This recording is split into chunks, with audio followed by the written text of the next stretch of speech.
இந்த வீடியோ பார்த்தவனுக்கு அனைவருக்கும் வணக்கம். இந்த வீடியோ நான் என்ன விஷயம் கதைக்க போறேன்னு சொன்னா, சமீப காலமா எங்க நாட்டில் நடந்த ஒரு பிரச்சனை உங்களுக்கு தெரியும்.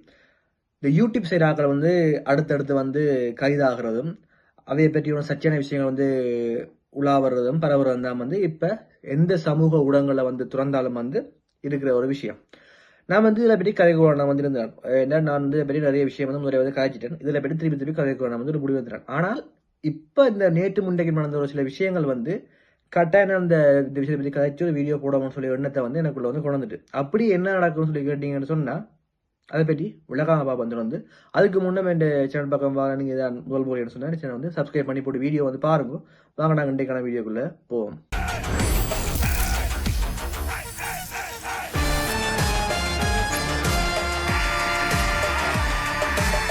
சரி, இப்படி ஹெல்பிங் வீடியோ செய்யறாங்கலாம் இப்படியா பிரச்சனையா இருக்குன்னு சொல்லி பாத்தீங்கன்னு சொன்னா, கிளிநொச்சியில இருக்கிற ஒரு பெண், அவன் பெண், அந்த பெண்ணை யூடியூப் சேனல் பேர் எப்படின்னு சொல்லிக்கிறேன், ஷாலினி விளாக்ஸ்னு சொல்லி யூடியூப் சேனல், டிக்டாக், இன்ஸ்டாகிராம் இந்த 3 சமூக ஊடகங்களையும் வீடியோ போட்டு வந்துருக்கான். இந்த ஊடகங்களை எப்படியான வீடியோ போடுறான்னு சொல்லி கேட்டீங்கன்னு சொன்னா, கமெண்ட்ஸுக்கு ரிப்ளை பண்ற வீடியோ. ஓகே, நீங்க கமெண்ட்ஸுக்கு ரிப்ளை பண்ற வீடியோ நல்ல வீடியோ. இதுல என்ன வச்சிருக்கீங்க சொன்னீங்கன்னா, அந்த வார கமெண்ட்ஸ் எப்படியான கமெண்ட்ஸ் கேட்டீங்கன்னு சொன்னா, ஒரு பச்சையான கீழ்த்தரமான கமெண்ட், இரட்டை அர்த்தமான கமெண்ட். ஒரு பெண் அந்த கமெண்ட்டை வாசிச்சு ரிப்ளை பண்ண முடியாத அளவுக்கு ஒரு வார கமெண்ட் தான் அந்த அவண்ட வீடியோக்கு வர கமெண்ட்ஸ். அதுக்கெல்லாம் வாசிச்சு ரிப்ளை பண்ணி கொண்டிருக்கிறான். சரி, அதை விடுவோம். அதுதான் செய்யறா அவண்ட கீழ்த்தரமான வேலை. அது தனிநபர் சுதந்திரம்னு சொல்லி என்ன போட்டு காட்டும். இன்றைக்கு ஒரு நியூஸ் வருது என்னன்னு சொல்லி பாத்தீங்கன்னு சொன்னா, அவ அது மட்டும் செய்யாம அதொரு ஊடகமா வச்சுக்கொண்டு அதன் மூலம் விபச்சாரம் செய்யறான்னு சொல்லியும் ஒரு நியூஸ் இன்னைக்கு பார்லிமெண்ட் மட்டும் போயிருக்கு. என்னதான்டாப்பா நடக்குது, என்னதான் நடக்குதுன்னு சொல்லி எனக்கு ஒரு ஒன்றுமே உள்ளங்கையில். கமெண்ட்ஸ் போடுறா, அந்த ஊத்த கமெண்ட்ஸை ரிப்ளை பண்றா, அதை வீடியோ எடுத்து போடுறா. அந்த வீடியோ மூலம் விபச்சாரம் செய்யுங்கன்னு சொன்னா என்னன்னு சொல்லி எனக்கு தெரியல. இதை என்ன மாதிரி சொல்றான்னு சொல்லியும் எனக்கு தெரியல. இப்ப நாங்கள் போய் கேட்க போனா, ஏன் இப்படி வீடியோ போறீங்கன்னு கேட்க போனா, அதுக்கெல்லாம் முன்வைக்கிற பதில் சொன்னா, இது தனிநபர் சுதந்திரம் சொல்லணும். இது தனிநபர் சுதந்திரம் கிடையாது. இது தனிநபர் கலாச்சார சீர்கழிவை ஒழிய இது தனிநபர் சுதந்திரம் எப்போதுமே கிடையாது. இப்போ இன்றைக்கு நீங்க அப்படி வீடியோ போறீங்கன்னு சொன்னா, உங்களை பார்த்து நாளைக்கு என்ன ஒன்றரை வீடியோ போடக்கூடும். அது இயல்பு. இப்போ இன்றைக்கு நீங்க பொய்யை போட்டு இப்படி ஃபேமஸ் ஆயிருக்கீங்கன்னு சொன்னா, ஓகே, இதே மாதிரி நாங்கள் கமெண்ட்ஸ் ரிப்ளை பண்ணா நாங்கள் ஃபேமஸ் ஆகலாமான்னு சொல்லி வீடியோ போடக்கூடும். அது இயல்பு. ஏன் நீங்க முதலே சொன்ன மாதிரி 2025 சமூக ஊடகம், டிக்டாக்கோ யூடியூப் சேனலோ சமூக ஊடகம் சொல்றது துப்பாக்கி மாதிரி. அதை நல்ல வேண்ட கையில கிடைச்சா அது நல்ல விதத்துல பயன்படும். அதே கெட்ட வேண்ட கையில கிடைச்சா கெட்ட விதத்துல பயன்படும். நான் முதல்ல வீடியோ சொல்லியிருப்பேன். அதுதான் திருப்பி சொல்றேன். 2025 சமூக ஊடகம் சொல்றது துப்பாக்கி மாதிரி. அதை ஒழுங்கா பயன்படுத்தணும். இதே ஒரு 20-30 வருஷத்துக்கு முன்னாடி இருந்த இளம் சமுதாயம் எப்படி இருந்து சொல்லுங்க. இதே இப்ப இருக்க இளம் சமுதாயம் இப்படியான பதில போய்கொண்டிருக்கு, இப்படியான சீரழிவுகள் போய்கொண்டிருக்கு. இதே 20-30 வருஷத்துக்கு முன்னாடி இருந்த இளம் சமுதாயம் எப்படி இருந்து சொல்றீங்கன்னா, அதுக்கான நான் 20-30 வருஷத்துக்கு முன்னாடி இருந்த இளம் சமுதாயம், நானே 2000 ஆண்டுக்கு தான் பிறந்த நான். அதுக்கான நாம எனக்கு முழுக்க தெரியாது. நான் அறிஞ்ச இளம் சமுதாயம் 20-30 வருஷத்துக்கு முன்னம் நான் அறிஞ்ச இளம் சமுதாயம் எப்படி இருந்ததுன்னு சொல்லி கேட்டீங்கன்னு சொன்னா, எங்களோட தாயக மக்கள்கிட்ட ஒரு முடிவு காலத்துக்காண்டி போராடின சமுதாயம், போராடின இளைஞர்கள், போராடின யுவதிகள் எல்லாம் அப்பே இருந்தவை. சோ அப்பைக்கு இருந்த அப்படியாக அப்பைக்கு இருந்த வாழ்ந்த பூமியில இன்றைக்கு இப்படியா நாட்கள் வளர்ந்து வேணும்னு சொன்னா, இதுக்கெல்லாம் யார் காரணம்? இதெல்லாம் எதிர்நோக்கி போகுதுன்னு சொல்லி எனக்கு தெரியல. அப்பைக்கு ஒரு ஈழ போராட்டம் சொல்லி ஸ்டார்ட் பண்ண உடனே இளம் சமுதாயம் நாங்கள் வரோம்னு சொல்லி முன்னுக்கு போய் அதுல போறதுல போய் எத்தனை ஆயிரம் உயிர், எத்தனை ஆயிரம் உடல்கள் எரிக்கப்பட்டிருக்கும், எத்தனை உயிர்கள் இழக்கப்பட்டிருக்கும், எத்தனை பேர் காயம் பட்டிருக்கணும், எத்தனை பேர் தங்களோட வாழ்க்கையை இழந்திருக்கணும். ஆனா இன்றைக்கு இருக்க சமுதாயம் பாருங்களா, டிக்டாக்கை யூஸ் பண்ணி, யூடியூப்பை யூஸ் பண்ணி, சோசியல் மீடியாவை யூஸ் பண்ணி கொள்ளையடிக்கிறதும் வியாச்சாரம் செய்யறதும் இப்படியான சமுதாயம் தான் வளர்ந்து வந்துருக்கு. நான் எல்லாரையும் சொல்லல, பெரும்பாலான சமுதாயம் அந்த அளவுக்கு தான் வளர்ந்து வந்துருக்கு. இதே ஒரு 30 வருஷத்துக்கு முன்ன தொடங்கின போராட்டம் இந்த 2025 தொடங்கி யாரும் அந்த போராட்டத்துக்கு போயிடணும்னு சொல்லி ஒருத்தனும் போயிருக்க மாட்டாங்க. இதே தலைவர் வேலுப்பிள்ளை பிரபாகரன் இருந்து என்ன இப்படி ஈழ போராட்டம் 2025 தொடங்கி இருக்குமான்னு சொன்னா, அதுக்கு எந்த இளம் சமுதாயம் போயிருக்குமான்னு சொல்லி கேட்டீங்கன்னு சொன்னா, அது பெரிய ஒரு கேள்விக்குறிதான். உடனே போயிருக்கணும். அப்படி இளம் சமுதாயம் இருந்த ஒரு சூழல்ல, இளம் சமுதாயம் வாழ்ந்த மண்ணுல இப்படியான இளம் சமுதாயம் வாழன்னு சொன்னா உண்மையார் வெட்கப்படக்கூடிய விஷயம் தான் இது இருக்கு. இப்ப கைதான யூடியூபை பற்றி உங்களுக்கு எல்லாமே தெரிஞ்சுங்க. SK விளக்கம் கிருஷ்ணன் அவரை இப்ப கைதாகி சிறையில் இருக்கார். இப்ப அவற்ற அந்த பிரச்சனை சூடு ஆறதுக்குள்ளே இன்னொரு பிரச்சனை படிக்குது. இது எங்கேன்னு சொன்னா, மட்டக்களப்பில் இருந்து கொண்டு ஹெல்பிங் செய்த ஒரு யூடியூபர், அவர்கிட்ட யூடியூப் சேனலில் பேர் கூட உங்களுக்கு ஒருவன் சொல்லி நினைக்கிறேன். அந்த யூடியூபரை வந்து இப்போ வந்து சர்ச்சைக்குள்ளே இருக்குது. அப்படி என்ன பிரச்சனை அந்த யூடியூபர்னு சொல்லி கேட்டிங்கன்னு சொன்னால், இந்த உங்களுக்கு ஒருவன் சொல்லக்கூடிய அந்த யூடியூபர் வந்து ஒரு சில காலங்களுக்கு முன்னே வந்து எப்படியான வீடியோ வந்து பதிவிட்டு வந்தவர்னு சொன்னால், சும்மா நார்மலாக ஒரு விளாக்ஸ் அப்படியான வீடியோக்களை வந்து பதிவிட்டு வந்து ஒரு குறிப்பிட்ட காலத்துக்கு பிறகு அவர்கிட்ட சேனலுக்கு வந்து எந்த விதமான வியூஸோ எந்த சப்ஸ்கிரைப் வந்து நிறைய வந்து இல்லை. அவர் வந்து ஹெல்பிங் வீடியோ போடுவோம்னு சொல்லி ஹெல்பிங்கில் வந்து இறங்கிட்டார். அப்படி இறங்கின அந்த நபர் வந்து நார்மலாக உங்களுக்கு ஹெல்பிங் வீடியோஸ் ஆக தெரியும், அப்படியான வீடியோ வந்து போடணும்னு சொல்லி இப்போ கஷ்டப்பட்ட ஆக்களை வந்து வீடியோ எடுத்து போட்டு அதில் வந்து அதை பார்த்து கண்டக்ட் பண்ணுற ஆக்களை வந்து காசில் வந்து கொடுக்கணும்னு சொல்லி ஒரு பேர் இல்லாமல் வந்து செஞ்சு இருக்கணும். அப்படி வந்து வீடியோ வந்து பதிவிட்டு போட்டு அப்படி யார் முதல் போட்ட வீடியோன்னு சொல்லி கேட்டிங்க சொன்னால், ஒரு அம்மா, ஒரு வயோதிப அம்மா வந்து ஒரு வீட்டை தனியாக இருக்கிறா. அந்த அம்மாவுக்கு வந்து ஒரு மகன் இருக்குது. அந்த மகனுக்கு வந்து உடல்நிலை சரியில்லை. அதில் வந்து அந்த மகனுக்கு வந்து இல்லாதபடியாக அந்த அம்மா வந்து வறுமையில் வந்து இருக்கிறான். அப்போ அந்த அம்மா வீடியோ எடுத்து போடுவோம்னு சொல்லி அது வந்து போய் அந்த அம்மா போய் வீடியோ எடுத்த இடத்துல அந்த அம்மாவுக்கு உங்களுக்கு என்ன வேணும்னு சொல்லி, அப்போ அதுக்கு அந்த அம்மா சொல்கிறா, எனக்கு வந்து காசு வேணும், எனக்கு வந்து எந்த விதமான இதுவும் வேணும், எனக்கு வந்து நீங்கள் என்ன செய்யணும்னு சொன்னால், என் வீடு வந்து பழுதாக போச்சு, என் வீடு வந்து மழைக்கெல்லாம் வந்து இருக்க முடியாமல் இருக்குது, ஒழுகுது, அதை வந்து எனக்கு வீடை வந்துட்டு தாங்க சொல்கிறேன். அப்போ அதுக்கு இவர் சொல்கிறார், இந்த யூடியூப் நம்பர் சொல்கிறார், நான் வந்து உங்களை அம்மா வீடியோ எடுத்து போடுறேன், வீடியோ எடுத்து போட்டால் அதை பார்த்து நிறைய பேர் வந்து காசு அனுப்பிவிடும், கண்டெக்ட் பண்ணி கதைப்பிடும், ஏதோ ஒரு ஹெல்ப் பண்ணிவிடும், அந்த ஹெல்ப்பை வந்து நான் வந்து உங்களுக்கு தந்து உங்களோட நிலைமையை வந்து சீராக்கும், உங்களோட வீட்டை வந்து சீராக வச்சு தாரேன்னு சொல்கிறேன். அப்போ அதுக்கு அம்மா ஓமன்னு சொல்லி போட்டு இவர் வந்து அந்த வீட்டை காட்டி வீடியோ எடுத்து போட்டு அந்த வீடியோ வந்து முடிக்கார். அந்த வீடியோ முடிச்சா பிறகு ஒரு சில நாட்களுக்கு பிறகு திருப்பி அந்த அம்மாவை போய் காய்க்கிறேன்னு சொன்னால், அம்மா உங்களுக்கு 8 லட்சம் ரூபா காசு வந்துருக்கம்மா, உங்களோட வீட்டை காட்டி வீடியோ போட்டபடியா 8 லட்சம் ரூபா காசு வந்து ஆக்களை வந்து அனுப்பியிருக்கணும், அந்த 8 லட்சம் ரூபா காசை வந்து உங்களுக்கு தானம்மா என்ன சொல்கிறேன். அதுக்கு அந்த அம்மா சொல்கிறாங்கன்னு சொன்னால், அப்போது எனக்கு அந்த காசு தர வேண்டாம், நீங்கள் என்னோட கையில் தர வேணும் அந்த காசை வந்து வீடு செய்கிறதுக்கு வந்து ஒரு சொல்லி நபர் வந்து இந்த ஊரில் வந்து இருக்கிறார், அந்த நபர்கிட்ட கொடுத்தீங்கன்னு சொன்னால் அந்த நபர் வந்து வீட்டை வந்து திருத்தி போட்டு எனக்கு வந்து செஞ்சிருவார், ஒரு நேர்மையான நபர்னு சொல்கிறான். அப்போ அதுக்கு ஒரு ஓகே ஓம் இல்லாமல் சொல்லி போட்டு ஏதோ அந்த அம்மாவோட காட்சி அந்த அம்மாண்ட அக்கௌண்ட்டில் இருந்த 1 லட்சம் ரூபா காசையை வந்து இவர் வந்து வாங்குறார். ஆக மொத்தம் அந்த ஆக்கள் அனுப்பின 8 லட்சம், இந்த அம்மாண்ட போன 1 லட்சம், ஆக மொத்தம் 9 லட்சம். அந்த 9 லட்சம் காசு வந்து அம்மாட்டா போன சொல்லி கேட்டீங்கன்னா இல்லை, 8 லட்சம் ரூபா ஆக்கள் அனுப்பின காசு, 1 லட்சம் ரூபா அம்மா அனுப்பினா அந்த அம்மா கொடுத்த காசு. அந்த 9 லட்சம் வந்து இவர்கிட்ட கையில் வந்து இப்போ வந்துருக்கு. இவர் யூடியூப்பில் சும்மா எண்ணி காட்டுற 2 லட்சமாக அனுப்பின சொல்லி எண்ணி காட்டுறேன், அவர் அந்த காசுலாம் முடிஞ்சுது. அதுக்கு பிறகு அந்த அம்மாவுக்குமான தொடர்பும் அந்த நபருக்குமான தொடர்பும் வந்து துண்டிக்கப்படுது. அதாவது அந்த 8 லட்சமும் அம்மா கொடுத்த 1 லட்சத்தை மூடிக்கொண்டு ஆள் வந்து போயிட்டுது. அதுக்கு பிறகு அந்த அம்மாவோட வீடு வந்து திருத்தப்படவும் இல்லை, அந்த அம்மாவோட வந்து அந்த நபர் வந்து கண்டெக்ட் பண்ணி கதைக்கவும் இல்லை. இதோட வந்து அந்த பிரச்சனை வந்து முடிஞ்சிட்டு.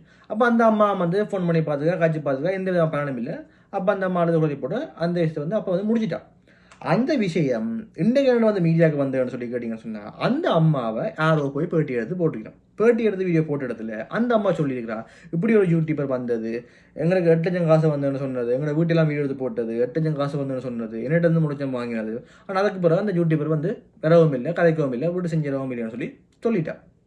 சொன்னோன்னா அந்த விஷயம் வந்து ஒரு வைரலாக பெரிய விஷயமா கதைக்கப்பட்டோட உடனே சுரட்சிட அந்த யூடியூபர் திருப்பி அந்த ஹெல்பிங் போன யூடியூபர் இருக்காங்க, அதை திருப்பி அந்த அம்மா கிட்ட போய்க்கு வந்து கேமரா ஆன் பண்ணி தான் போய் அந்த அம்மா கேட்குறேன், என்ன பெண்ணிங்க எப்படி தப்பாக கதைப்பீங்கன்னு சொல்லி கேட்குறேன். ஒரு விரட்டுற சூழ்நிலையும் ஒரு அவள் வந்து பயன்படுத்த சூழ்நிலை வந்து கேட்குறேன். அதுக்கு அந்த அம்மா சொல்கிறேன்னு சொன்னால், என்ன வந்து கேட்டு எடுத்து நான் வந்து உண்மையை சொன்னேன்னு சொல்லி, அப்போ அதுக்கு அந்த திருப்பி அந்த விரட்டுற மாதிரியே காட்சி ஒன்று இருக்கார். நான் உங்களுக்கு 8 லட்சம் வந்து சொன்னானோ அப்படி அவற்றை கதையில் வந்து ஒரு விதமான தெளிவும் இல்லை, சும்மா வந்து காய்ச்சி கொண்டே இருக்கிறார். அப்போ அதுக்கு அந்த அம்மா சொல்கிறா, நீ எனக்கு 8 லட்சம் வந்தேன்னு சொன்னி, நீ என்கிட்ட 1 லட்சம் வாங்கினி, எல்லாம் வந்து தெளிவாக அந்த அம்மா சொல்கிறேன். அப்போ அதுக்கு பிறகு அப்படி சடைஞ்சு போட்டு ஆள் வந்து முடிச்சு அவற்றை அங்கே அந்த நபர் வந்து அங்கே போனதுக்கான நோக்கம் என்ன சொல்லி கேட்டீங்கன்னு சொன்னால், யார் வந்தது, யார் வந்து உங்களை வீடியோ எடுத்தது, யாருக்கு வந்து இந்த கதையெல்லாம் சொன்னீங்க அம்மாண்டு அறியத்தான் வந்து அந்த நபர் போயிருக்கிற ஒழிய அந்த அம்மாவுக்கு ஒரு காசை கொடுக்கவோ அந்த அம்மாவுக்கு வந்து அந்த அம்மாவோட சமாதானம் பேசவோ அந்த நபர் வந்து போயில. அப்போ நீங்கள் பிள்ளை செய்யக்கே உணரையில் செஞ்சா பிறகு உணரைன்னு சொன்னால் நீங்கள்லாம் என்ன வகை ஆக்கணும்னு சொல்லி எனக்கு வந்து விளங்கல. ஹெல்பிங்னு சொல்லி நீங்கள் சோஷியல் மீடியாவுக்குள்ள வாரீங்க, சரி ஹெல்பிங்னு சொல்லி சோஷியல் மீடியாவுக்கு வந்துருக்கீங்க, உங்களோட காசையே நீங்கள் கொடுக்கல, ஓகே அதையும் விடுவோம். உங்களுக்கு இன்னொரு வருமானம் இருக்கிறீங்களா, எப்படி வருமானம், யூடியூப் மூலம் வர வருமானம்னு சொல்கிறீங்க. அப்படி இல்லாமல் ஒரு வெளிநாட்டுக்கார காசை அனுப்பினா இந்த காசை நீங்கள் எடுக்கணும்னு சொன்னால் அந்த காசையும் வந்து எடுக்கிறீங்க, யூடியூப்பில் வர காசையும் எடுக்கிறீங்க, வெளிநாட்டுக்கார அனுப்பி உங்களுக்கு அனுப்புகிற காசையும் எடுக்கிறீங்க, வெளிநாட்டுக்காரர் வந்து கஷ்டப்பட்டாக அனுப்புகிற காசையும் எடுக்கிறீங்கன்னு சொன்னால் நீங்கள் வந்து ஹெல்ப் பண்ண வீடியோ போடுறீங்களா இல்லாட்டி உங்களை வளர்க்க வீடியோ போகிறீங்க, கொள்ளை அடிக்கிறது வீடியோ போகிறீங்களா? இப்போ முந்தைய காலத்தில் வந்து ஒரு சோஷியல் மீடியா ஒன்றும் இல்லை, யூடியூப் ஒன்றும் இல்லாதபடியாக வீடுகளில் போய் களவெடுத்து கொள்ள போட்டாங்க, களவெடுத்து கதில் வந்து களவெடுத்தாங்க. அப்போ இன்றைக்கு இந்த சோஷியல் மீடியா இருக்கிறபடியாக அது ஒரு உபகரணமாக யூஸ் பண்ணி கொண்டு கொள்ளை அடிக்கிறீங்கன்னு சொல்லி தான் எந்த முதலாவது கேள்வி. அது மட்டும் இல்லாமல் இவர் வந்து காசுகளை கொள்ளை அடிக்கிறார் சொல்லி எனக்கு என்ன விதத்தில் எப்படி சந்தேகம் வரும்னு சொன்னீங்கன்னா, இவரோட யூடியூப் சேனல் எடுத்து பார்த்தீங்கன்னு சொன்னால் இவர் போடுற வீடியோஸ் வந்து அவ்வளோ வியூஸ் ஒன்றும் இல்லை. இவர் போடுற வீடியோஸ் பார்த்தீங்கன்னு சொன்னால் ஒரு 1000 2000 வியூஸுக்குலாம் வந்து போய்கொண்டிருக்கு. அதுக்குலாம் வந்து மாறி மாறி வந்து போய்கொண்டிருக்கு. அந்த வியூஸ் அவ்வளோ வியூஸை வச்சுக்கொண்டு அங்கே வந்து ஒரு இலங்கையில் வந்து என்ன பண்ணலாம் சொன்னீங்கன்னா, அவ்வளோ பெருசாக அந்த 1000 2000 வியூஸுக்கு வந்து அவ்வளோ பெரிய காசு வந்து இலங்கையில் வந்து மேக் பண்ண முடியாது. அப்போ உங்களுக்கே வந்து வருமானத்துக்கு வந்து யூடியூப்ல வர காசு வந்து பத்தாது. ஆனால் நீங்கள் எப்படி அந்த வருமானத்தை வச்சுக்கொண்டு நீங்கள் வந்து வருடங்களுக்கு போய் ஹெல்ப் பண்ணீங்கன்னு சொல்லி எனக்கு தெரியல. நீங்களாம் வந்து எல்லா வீடியோ வந்து மென்ஷன் பண்ணுங்க, எந்த ஒரு வருமானம் வந்து யூடியூப் தான், யூடியூப் மூலம் வர வருமானத்தை வந்து நான் வந்து எந்த வாழ்க்கையை நடத்துறேன்னு சொல்லி. யூடியூப் மூலம் வர வருமானத்தை வாழ்க்கை நடத்துங்கன்னு சொன்னால் அந்த வியூஸை பார்க்க விளங்குது உங்களுக்கு யூடியூப் மூலம் வர வருமானம் வந்து உங்களுக்கு வந்து பத்தான்னு சொல்லி. அப்போ ஏன் நீங்கள் ஒரு மக்களை ஹெல்ப் பண்ண சொல்லி ஒரு நாடக போர்வையில் வந்து இப்படிலாம் செஞ்சு கொண்டு இருக்கீங்கன்னு சொல்லி எனக்கு வந்து விளங்கல. ஓகே, இப்போ நாங்கள் வீடியோட கடைசி பதிவு பார்த்தீங்கன்னா கடைசியாக வந்து நான் யாரை பற்றி கதைக்கணும்னு நினச்சேன் சொன்னால் இந்த எஸ்கே உலக கிருஷ்ணா பற்றி கதைக்கணும்னு நினச்சேன். அந்த எஸ்கே உலக கிருஷ்ணா அண்ணாக்கு சப்போர்ட் பண்ணுற சில ஆதரவாளர்களை வந்து அவரை எதிர்க்கிற ஆக்களுக்கு வந்து சொல்கிற கதை என்னென்னு சொன்னால், நீங்கள் வந்து எரிச்சலில் வந்து அவரை சிறையில் தந்துட்டீங்க, அவரை வந்து எரிச்சல் பொறாமல் சிறையிட்டீங்க. அது மட்டும் இல்லாமல் வந்து அவர் உலகம் நல்ல விஷயங்கள் வந்து நாட்டுக்கு பண்ண அதெல்லாம் கதைக்காமல் அவர் செஞ்ச பிள்ளைகளை மட்டும் கதைச்சி சதிவேலை செஞ்சு அவரை வந்து ஜெயிலுக்கு தள்ளியாச்சுன்னு சொல்லி ஒரு சில கதையில் வந்து சொல்கிறீங்க. நானுமே வந்து அந்த ஒரு சில கதையில் வந்து ஒத்துக்கணும். என்னன்னு சொன்னால் அவர் என்னவோ நல்ல விஷயம் செஞ்சுக்கார், ஆற்ற காசில் செஞ்சாரோ அது 2வது விஷயம். நல்ல விஷயம் வந்து செஞ்சுக்கார், நிறைய குடும்பம் வந்து அவரால் வாழுது, ஏதோ ஒரு விஷயம் வாழட்டும், நல்ல விஷயம். ஆனால் இந்த காலத்தில் வந்து எந்த மனுஷனும் இந்த காலம் இல்லை எப்போ கூட எந்த மனுஷனும் வந்து 100% வந்து சரியானு சொல்ல முடியாது. இப்போ என்னிலையும் வந்து ஒரு சில குறைகள் இருக்கலாம், பார்த்தவனுக்கு உங்களையும் வந்து ஒரு சில குறைகள் இருக்கலாம். அதே மாதிரி அந்த எஸ்கே உலக கிருஷ்ணா அண்ணா கூட ஒரு சில குறைகள் வந்து இருந்தது, அது வந்து மறக்க முடியாது. வந்து ஒரு சில குறைகள் வந்து இருந்தது. அப்படி இருந்த குறையில வந்து அவர் வந்து நிவர்த்தி செஞ்சு கொண்டு அதை பற்றி குறை சொல்ற ஆக்கடை வந்து கதையை செவிமடுத்து தண்டை குறையில தீர்த்து கொண்டு தண்டை பயணத்துல முன்னேறி போயிருப்பாருன்னு சொன்னா அவரை வந்து யாராலுமே தொட்டுக்க கூட முடியாது. அது வந்து வேற விதமாக போயிருப்பார். ஆனால் அவருக்கு வந்து ஒரு சில விஷயம் வந்து அவரை காது கட்டாம போயிட்டு அவரை பற்றி குறை சொன்னா, அவரை பற்றி அவர்கிட்ட பிள்ளைகளை சொன்னா அவர் வந்து ஒத்துக்கொள்ளவே மாட்டார். ஏன் கடைசியா போட்ட வீடியோ கூட அவரை பற்றி ஆக்கள் பிள்ளை சொல்லி அவர் காய்ச்சல் பிள்ளைதான், அந்த பெண்ணோட காய்ச்சல் பிள்ளைதான்னு சொல்லி இவ்வளவு எல்லாருமே சொல்லியும் கடைசியா போட்ட வீடியோ கூட தன் பிள்ளைய வந்து ஒத்துக்கொள்ளவே இல்லை. கடைசியா போட்ட வீடியோ கூட தன் பிள்ளைய ஒத்துக்கொள்ளாம தான் இதை பற்றி அடுத்த வீடியோ கதைப்பன், தான் இதை பற்றி பிள்ளைய ஒத்துக்கொள்ள மாட்டேன், தான் அப்படி செஞ்சினான்னு சொல்லி தண்ட நல்ல விஷயங்களை மட்டும் தான் முன்னிறுத்துவே ஒழிய தண்ட பிள்ளைகளை வந்து திருத்துறதுக்கு எந்த காலம் வந்து முன்வரவே இல்லை. ஸோ அந்த ஒரு புலியாளாம் வந்து இன்றைக்கு வந்து தண்டனை அனுபவிக்கிறான்னு சொல்லி நான் வந்து நம்புறேன். என்னென்னு சொன்னா எல்லா மனுஷருக்கும் பிள்ளை இருக்கு சொல்லி நான் சொன்னேன். அப்போ எங்களோட பிள்ளைகள் வந்து வரம்பு மீறி போயிருக்க அதுக்கான தண்டனைகளை வந்து நாங்கள் வந்து அனுபவிச்சு தான் ஆகணும். அதை எந்த மனுஷனும் அதில் தப்ப முடியாது. ஒன்று வந்து கடவுள்கிட்ட இருந்தோ ஒன்று வந்து சட்டத்திலேருந்தோ தப்ப முடியாது. நாங்கள் அதுக்கான தண்டனைகளை வந்து அனுபவித்தான் ஆகணும். இன்றைக்கு அந்த பிள்ளைகள் வந்து வரம்பு மீறி போனபடியா அதுக்கான தண்டனை வந்து அனுபவிச்சு கொண்டிருக்கு. ஸோ இப்படி சமூகத்துக்கு அவர் செஞ்சது வந்து நல்ல விஷயம் இருந்தாலும் ஒரு சில பிள்ளைகள் அவர் செஞ்சபடியா அதுக்கான தண்டனை வந்து அனுபவிச்சு கொண்டிருக்காரு. இன்றைக்கு வந்து சோஷியல் மீடியா வந்து நிறைய நியூஸ் வருது, அவர் வந்து அவர்கிட்ட வந்து 7 கோடி ரூபாய் காசு இருக்கு, 9 கோடி ரூபாய் காசு இருக்கு, 17 கோடி ரூபாய் காசு இருக்குன்னு நிறைய விஷயம் அது. இதெல்லாம் வந்து எந்த விதத்திலுமே உறுதிப்படுத்த முடியாத ஒரு கதைகள் வந்து அப்படி இதெல்லாம் நம்ம வந்து நாங்கள் யாருமே என்னமே கதைக்க முடியாது. அப்படியே அவர் காசுகள் கொள்ளை அடிச்சிருந்தா, காசுகள் வந்து களவெடுத்திருந்தா அதை வந்து இப்போ ஜெயிலில் இருக்கபடியா போலீஸ் அதிகாரி வந்து விசாரிச்சு அதுக்கான முடிவுகளை வந்து எடுப்பினோம். நாங்கள் கண்ணால காணாமல் எதுவுமே கதைக்க முடியாது. ஆனால் இதில் நான் ஒரு விஷயம் சொல்ல கடமைப்பட்டிருக்கேன் சொன்னா, எனக்கும் இந்த எஸ்கே உலக கிருஷ்ணா அண்ணாக்கும் வந்து எப்ப கருத்து வேறுபாடு வந்ததுன்னு சொன்னா, இது வந்து சுதந்திர தினத்துக்கு போனதான் வந்து இந்த கருத்து வேறுபாடு வந்து ஆரம்பிச்சது. அப்புறம் சுதந்திர தினத்துக்கு போயிட்டார். போன இடத்துல வந்து நான் வந்து அதை எதிர்த்து, ஏன்னா எனக்கு வந்து இந்த தமிழக போராட்டம், இந்த தமிழக விடுதலை, இந்த விழிப்புலை பிரபாகரன்லாம் வந்து எனக்கு வந்து பெரிய ஈடுபாடு இருக்கு. ஸோ அதால அவர் சுதந்திர தினத்துக்கு போனது. நான் அதுக்கு மூலம் அவருடைய வீடியோ பார்க்கணும். சுதந்திரத்துக்கு போனப்ப அவருடைய வீடியோ வந்து பார்க்கறதில்லை. அப்படி அவர் போனபடியா வந்து எனக்கு பிடிக்காதபடியா நான் ஒரு கருத்து சுதந்திரம் எனக்கு இருக்குன்னு நினைச்சுக்கொண்டு நான் வந்து ஒரு வீடியோ போனேன். அப்படின்னு சொன்னா இப்படி சமூக ஊடகத்தில் இருக்க ஒரு நபர் கிருஷ்ணா சொல்லக்கூடிய நபர் வந்து இப்படி எங்களோட இலங்கை சுதந்திரத்துக்கு போனது வந்து உண்மையா பிள்ளையான விஷயம், அந்த இடத்துக்கு போகக்கூடாதுன்னு சொல்லி நான் ஒரு வீடியோ வந்து போட்டேன். அந்த வீடியோல நான் அவரை தாழ்த்தி கதைக்கவும் இல்லை, அவர் செஞ்ச புலியில காய்ச்சினான், அவரை தாழ்த்தி கதைக்கவும் இல்லை, மற்ற அவரை குறையா கதைக்கவும் இல்லை, மற்ற அவரை ஒரு கீழ்த்தனமான வார்த்தைகள் பயன்படுத்தி கதைக்கவும் இல்லை. கிருஷ்ணா அண்ணாண்டு கூட தான் நான் அந்த வீடியோ வந்து காய்ச்சிருப்பேன். ஸோ அப்படி இந்த வீடியோ போட்டு அந்த வீடியோ நிறைய பேர்ட்ட வந்து நல்ல வரவேற்பை வந்து பெற்றது. நீங்கள் சொல்கிற கருத்து சரியான தம்பின்னு சொல்லி எனக்கு நிறைய பேர் வந்து ஆதரவு வந்து செஞ்சிருந்தீங்க. ஸோ அதையெல்லாம் பார்த்த கிருஷ்ணா அண்ணா என்ன கண்டக்ட் பண்ணி காய்ச்சிருந்தேன், என்ன கண்டக்ட் நம்பரை வாங்கி காய்ச்சிருந்தேன். அப்போ நான் நினச்சேன் ஓகே அவர் செஞ்ச பிள்ளையை வந்து உணர்ந்துட்டார் ஆகும்னு சொல்லி நினச்சிருந்தேன். அப்போ அதுப்பேக்கு வந்து என்ன காட்சி போட சொன்னாருன்னு சொன்னால் நீங்கள் வந்து வீடியோ வந்து ப்ரேயர் பண்ணுங்கன்னு சொல்லி. அப்போ நான் சொன்னேன் வீடியோ வந்து ப்ரேயர் பண்ண மாட்டேன்னா நீங்கள் வந்து செஞ்ச பிள்ளை தானே, நான் வந்து வீடியோ ப்ரேயர் பண்ண மாட்டேன். நான் வீடியோ ப்ரேயர் நீங்கள் இப்போ உங்களை போய் தப்பாக போடுறத நான் வந்து வீடியோ ப்ரேயர் பண்ணி போடலாம். நீங்கள் செய்கிற ப்ரேயர் சொன்னபடி நான் வந்து வீடியோ ப்ரேயர் பண்ண மாட்டேன்னு நான் சொல்லிட்டு பிடிச்சேன். அதுக்கு அவர் வந்து எந்த விதமான மன்னிப்பு கேட்கவும் இல்லை. அந்த பிள்ளையை வந்து அப்பையும் கூட உணரையில்லை. அதுக்கு பிறகு அவர் என்ன செஞ்சான்னு சொன்னால் ஒரு சில ஆட்களை வச்சு குரூப் கூட எனக்கு எடுத்து என்ன வந்து விரட்டி இருந்தார். எப்படி விரட்டான்னு சொன்னால் நீ என்ன பற்றி வீடியோ போடவே இல்லாது, தென்னை பேரை யூஸ் பண்ணியோ தென்னை யூஸ் பண்ணியோ தென்னை பிள்ளைகளை யூஸ் பண்ணியோ தென்னை பேர் நீ எந்த விதமான வீடியோ போடலாது. அப்போ நான் அவர்கிட்ட எழுப்பின சொல்லி என்னன்னா அண்ணா உங்களை பற்றி நான் புள்ளியா வீடியோ போடலையே, நான் சரியான விஷயம் தான் எல்லாம் காய்ச்சி இருந்தேன். உங்களை பற்றி காசு அடிக்கிறான்னு சொல்லியா இல்லை காசு மாத்திரம் சொல்லியா ஒன்றுமே நல்லா கதைக்கலையே. நீங்கள் சுதந்திரத்துக்கு போனது புள்ளியன்னு சொல்லி நான் எந்த கருத்து தான் நல்லா முன் வச்சிருந்தேன் ஒழிய நான் எந்த புள்ளியான வீடியோக்களும் போடலன்னு சொல்லி. அப்போ அதுக்காக சொன்ன பதில் இல்லை நீ தென்னை பேர் வீடியோ போடலாது, நீ வந்து வீடியோ ப்ரொவைட் பண்ணி ஆகணும், ப்ரொவைட் பண்ணாட்டி நடக்கிற விளைவுகளை நீ வந்து பார்ப்பேன் என்று சொல்லி என்னை வந்து வெளிப்படையாக வந்து விரட்டி இருந்தவர். ஃபோன் மூலம் வந்து என்னை வந்து விரட்டி இருந்தவர். அப்போ நான் வந்து உண்மையில் வந்து பயப்படலை. ஆனால் என் குடும்பத்தில் இருக்கிறார்கள் சரி என் சார்ந்தவர் சரி இந்த காலத்தில் வந்து உண்மைக்கு வந்து மதிப்பில்லை, நீ வந்து வீடியோ ப்ரொவைட் பண்ணி போட்டு நீ உண்டை வெளியே பான்னு சொல்லி சொன்னபடியா நான் அந்த வீடியோ ப்ரொவைட் பண்ணி போட்டு இந்த வெளியே பார்த்துட்டேன். ஆனால் என்ன அவர் விரட்டினது 100% பிள்ளை. நான் பிள்ளையே செஞ்சிருந்தாலும் என்ன அவர் விரட்டிருக்க கூடாது.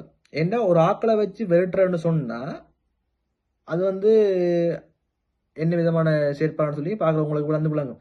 அப்படி என்ன வேட்டை வந்து 100 தான் பிள்ளைன்னு சொல்லி அப்போக்கு எனக்கு விளங்கினது. அப்போக்கு நான் நினச்சேன்னு சொன்னால் நான் பிள்ளை செய்யாமல் இந்த வீடியோ வந்து ப்ரொவைட் பண்ணுறேன், இந்த மெனச்சாச்சுக்கு உறுத்தி நான் வந்து இந்த வீடியோ வந்து ப்ரொவைட் பண்ணுறேன், இதுக்கான தண்டனையை வந்து கட்டாயம் வந்து அவர் வந்து அனுபவிச்சு ஆகணும்னு சொல்லி அப்போக்கு வந்து நான் வந்து செஞ்சேன். சிந்திச்சு போட்டு பேச விட்டு நான் எல்லாம் வீடியோ ப்ரொவைட் பண்ணி போட்டு இந்த வீடியோ நான் பார்க்கிறேன்.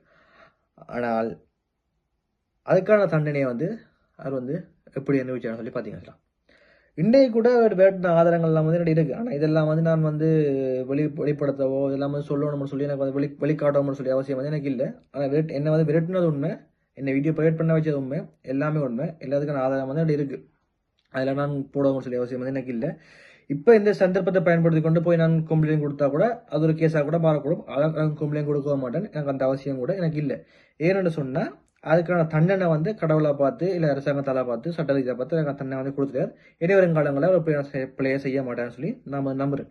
ஆனால் இதில் நாம் வந்து சொல்ல வர விஷயம் என்னென்னு சொன்னால் ஒரு ஆள் வந்து ஒரு கும்பலை வச்சுக்கொண்டு ஒரு ஆளை வெட்டுறன்னு சொன்னால் அது எந்த வித நியாயம்? இப்போ நான் பிள்ளை செஞ்சிருந்தாலும் கூட ஒரு தனிநபராக வந்து இப்போ அந்த வீடியோ சம்மந்தப்பட்ட ஆக்கலாரு நானும் அவரும் தான். இப்போ நானும் அவரும் காட்சி தீர்த்திருந்தோம்னு சொன்னால் அது பெரிய சுமூகமாக வந்து முடிஞ்சிருக்கும். ஒரு ஆக்களை நீங்கள் என்ன விரட்டுறீங்கன்னு சொன்னால் உங்களோட மனநிலைமை என்ன மாதிரி இருந்திருக்கும்னு சொல்லி எனக்கு வந்து தெரியலை. அப்போக்கே நான் வந்து யோசிச்சேன், எனக்கு வந்து படபலம் இல்லா போச்சு. இப்போ அவருக்கு படபலம் இருக்கிறபடியா என்னை வந்து விரட்டினவர், ஆனால் எனக்கு படபலம் இல்லாதபடியா அவர்கிட்ட நான் கூனி குறுகி ஒடுங்கி போனனே என்று சொல்லி நான் வந்து அப்போக்கு வந்து உண்மையாகவே நான் வந்து அவமானப்பட்டேன். நான் என்னதான் பிழை செஞ்சிருக்காட்டியும் வந்து நான் வந்து கூனி குறுகி என்ற பாலில் வீடியோ ப்ரொவைட் பண்ணி போட்டு போனேன். ஆனால் இன்றைக்கு நான் வந்து பெருமை கொள்கிறேன். அதுக்கான அவர் எனக்கு செஞ்ச பிள்ளைக்கோ இல்லாட்டி யாருக்கு செஞ்ச பிள்ளைக்கோ அவர் செஞ்ச பிள்ளைகளுக்கு வந்து அவர் வந்து தண்டனையை வந்து அனுபவிச்சிட்டாருன்னு சொல்லி. ஸோ அவ்வளோதான் நான் இந்த வீடியோ சொல்ல நினைச்சது. இது தவிர வேறு விஷயங்கள் நான் வந்து சொல்ல நினைக்கிறேன். இனிவரும் காலங்களில் வந்து இப்படியான வீடியோக்கள் போடுறத வந்து நாம் தடுத்து கொள்ளலாம். இதான் வந்து என்னுடைய கடைசி வீடியோவாக இருக்கும். வீரப்பட்டி காய்ச்ச வீடியோ, வீரப்பட்டி காய்ச்சதோ இல்லாட்டி இப்படியான விஷயங்களை கதைக்கிறது வந்து இதான் வந்து கடைசி வீடியோவாக இருக்கும். ஏன்டா நான் சொல்ல வர கருத்துக்கள் எல்லாமே வந்து சொல்லி முடிச்சிட்டேன். இனி வந்து திருந்துறதும் திருந்தாதும் அதுக்கேற்ற மாதிரி நடக்கிறதும் நடக்காதும் வந்து இந்த வீடியோ பார்க்குற ஆகண்ட பொறுப்பு, இந்த வீடியோ சம்மந்தப்பட்ட ஆகண்ட பொறுப்பு. எங்களோட கையில் ஒன்றுமே இல்லை. இன்னொரு விஷயம் வந்து நான் சொல்கிறத வந்து ஆக்கள் சொல்கிறத வந்து கேள்விப்பட்டிருக்கேன்னு சொன்னால் இருக்க வேண்டிய ஆக்கள் எல்லாம் போச்சிடும். அதெல்லாம் வந்து இன்றைக்கு எல்லாம் அப்படி நடக்குதுன்னு சொல்லி இருக்க வேண்டிய ஆக்கள்னு சொன்னால் எனக்கு தெரியும். வெளிப்பிள்ளை பிரபாண்ட ஆக்கள் வந்து இல்லாமல் போச்சிடும். அதெல்லாம் வந்து இப்படி நடக்குதுன்னு சொல்லி நிறைய பேரும் சொல்கிறத கேள்விப்பட்டிருக்கேன். இருக்க வேண்டிய ஆக்கள்லாம் வந்து இல்லாமல் போச்சிடும். அவன் வீரத்தை பார்த்து வளர்ந்த நாங்கள் கேட்டு வளர்ந்த நாங்களாம் வந்து உயிரோடான இருக்கிறோம். நாங்கள் வந்து தட்டி கேட்கலாம். பிள்ளை நடந்தால் யாரையும் வந்து தட்டி கேட்கலாம். எதுக்கு வந்து பயப்பட தேவையில்லை என்று சொல்லிக்கொண்டு இந்த வீடியோ நான் முடிச்சுக்கொள்கிறேன். நாளைக்கு என்ன வீடியோ உங்களை சந்திக்கிறேன். அது மட்டும் பாய்.